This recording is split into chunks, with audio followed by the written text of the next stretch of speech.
Da chacina, com 12 pessoas mortas em Campinas. As investigações continuam, mas antes de acompanharmos as novidades que a nossa equipe vai trazer lá da Delegacia Seccional, nós vamos lembrar como foi toda essa semana desde o início da história.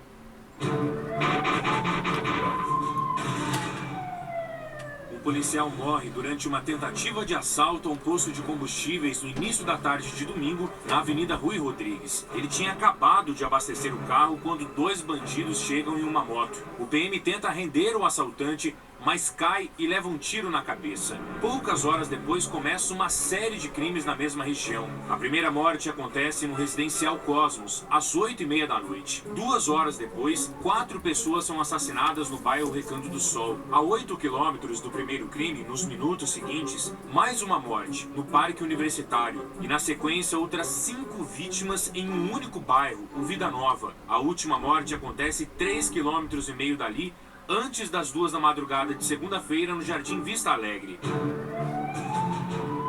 7 vítimas da chacina são enterradas. Muita brutalidade, porque nós jamais a gente ia esperar umas coisas dessas, né?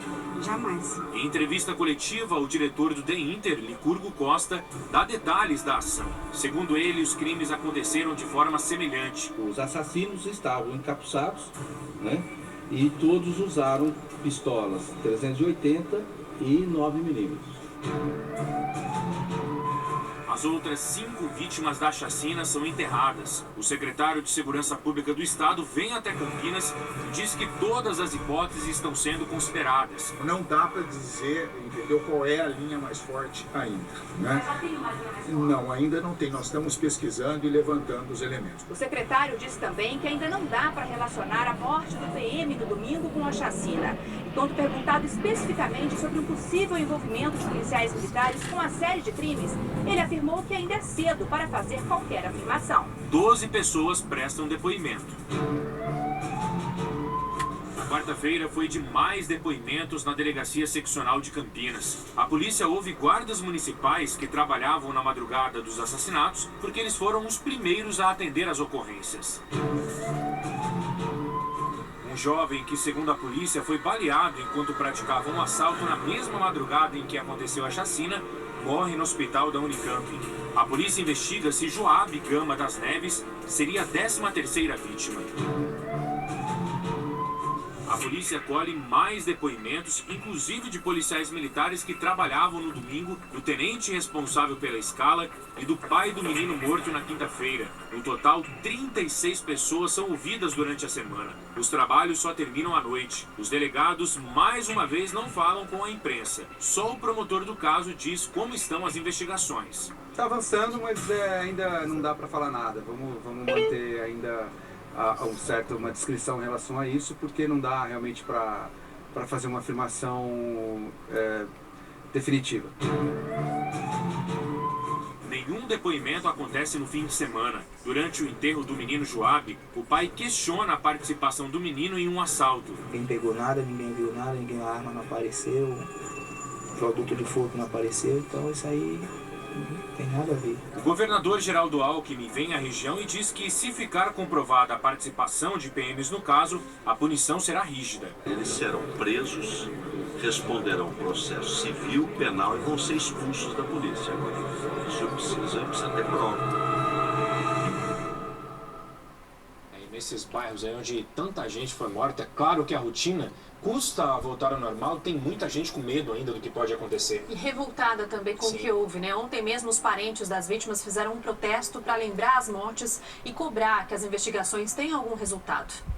Na última semana, muitas pessoas, parentes ou amigos das vítimas da chacina, preferiram preservar a imagem. Mas neste domingo, eles se reuniram num momento de dor e pediram justiça, colocando camisetas com fotos das vítimas e um salmo bíblico nas costas. Eles foram à igreja Santa Inês, no bairro Vista Alegre.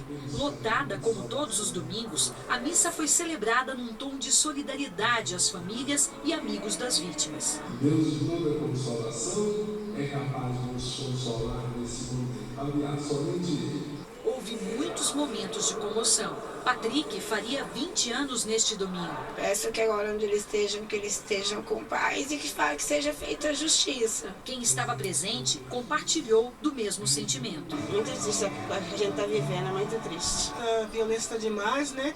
Então a gente tem que rezar mesmo para acalmar um pouco essa violência, né? Após a missa, os parentes das vítimas saíram em passeata, com faixas, afirmando que não existe guerra entre gangues. Existem inocentes mortos por policiais. Com bexigas brancas e apitos, 40 pessoas seguiram pelas ruas, chamando a atenção dos poucos moradores que saíram nas calçadas e apareceram para ver o que estava acontecendo.